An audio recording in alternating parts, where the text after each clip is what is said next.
América para os americanos. Essa frase resume uma doutrina que surgiu há mais de 2 séculos, a doutrina Monroe.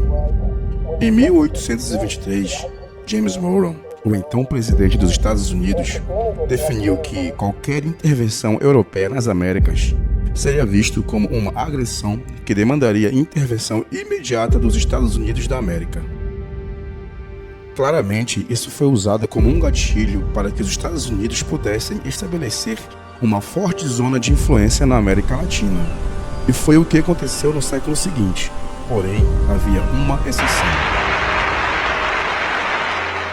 Hablo em nome dos enfermos que não têm medicinas. Na noite de 22 de outubro de 1962, o presidente Kennedy fez um pronunciamento que parou o mundo. Na última semana, evidências inquestionáveis estabeleceram o fato de que uma série de locais com mísseis ofensivos estão agora organizados naquela ilha cativa. O propósito dessas bases não pode ser outro senão fornecer recursos para ataques nucleares contra o hemisfério ocidental. A ilha cativa era Cuba, e os mísseis a que o presidente Kennedy se referia eram mísseis balísticos nucleares. Nesse momento, iniciou o episódio mais aterrorizante e delicado da Guerra Fria, a crise dos mísseis em Cuba. A tensão começou de fato quando um avião de reconhecimento norte-americano, modelo U-2, detectou uma atividade incomum na ilha no dia 14 de outubro daquele ano. Pelas imagens, a CIA identificou a preparação de componentes de mísseis balísticos de médio alcance em San Cristóbal, no oeste de Cuba. Outros voos de reconhecimento encontraram cenários semelhantes em outras localidades.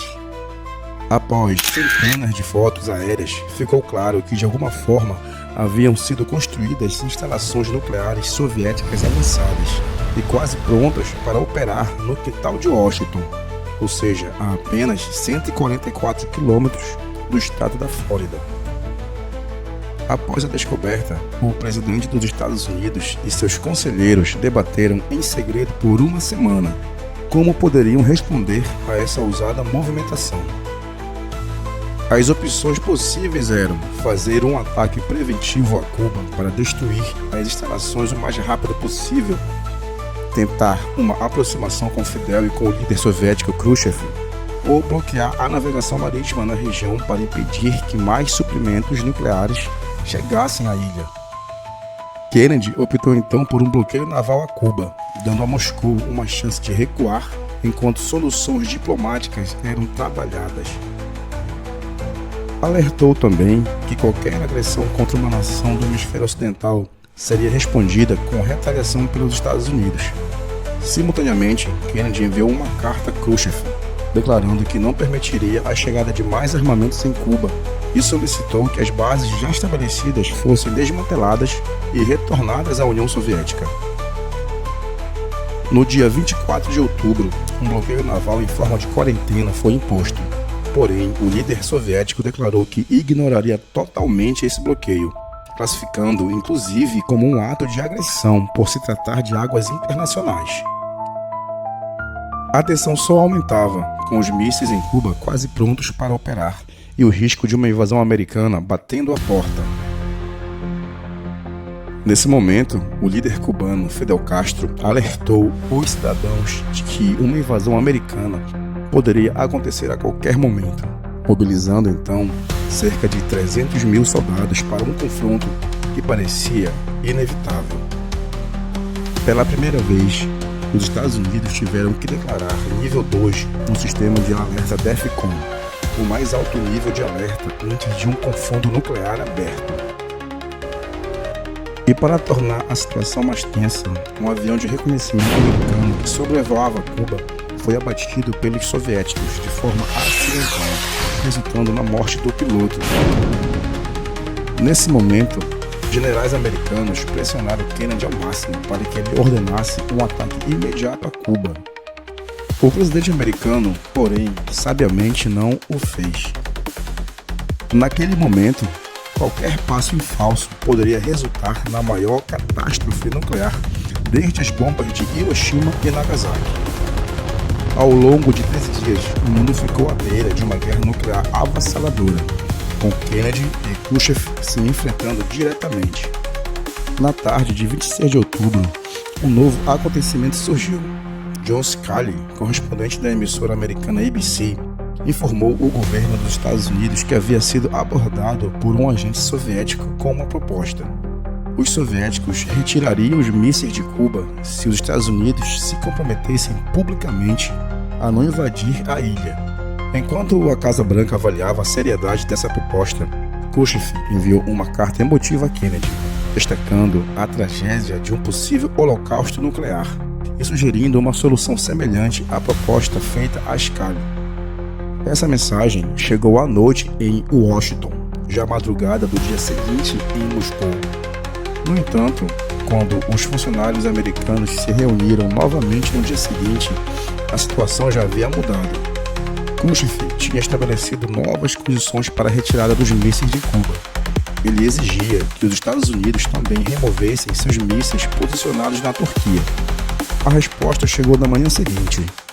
Khrushchev anunciou publicamente que os mísseis soviéticos seriam desmontados e retirados nas semanas seguintes, pondo fim à crise. Os armamentos americanos foram removidos da Turquia em abril de 1963. Tanto Kennedy quanto Khrushchev apresentaram um acordo a seus cidadãos como uma vitória diplomática. No entanto, o governo cubano ficou ressentido.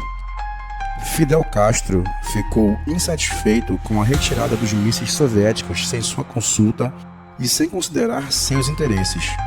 Para o líder cubano, as garantias dos Estados Unidos eram insuficientes para prevenir uma agressão, e ele reconheceu mais tarde que o episódio prejudicou as relações de Cuba com os soviéticos por anos. A crise também levou Washington e Moscou a criar uma linha telefônica direta, conhecida como telefone vermelho, para evitar a repetição de situações semelhantes. No entanto, nem Kennedy nem Khrushchev viveram para ver o fim da Guerra Fria.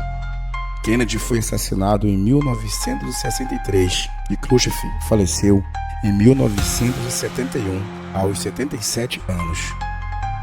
O confronto entre as duas potências só terminou em 1991, com a dissolução da União Soviética. Nos dias atuais, 60 anos após esse tenso episódio, a principal república da ex-União Soviética vem estabelecendo laços militares cada vez mais fortes com outro país das Américas. Será que estamos nos aproximando novamente de outra crise entre duas superpotências mundiais? Acompanhe os próximos mini-docs e, caso tenha gostado do conteúdo, não esqueça de curtir, compartilhar e se inscrever no canal para não perder os próximos conteúdos.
Sense of doom, ticking seconds, tense and tight, fear and cold collide.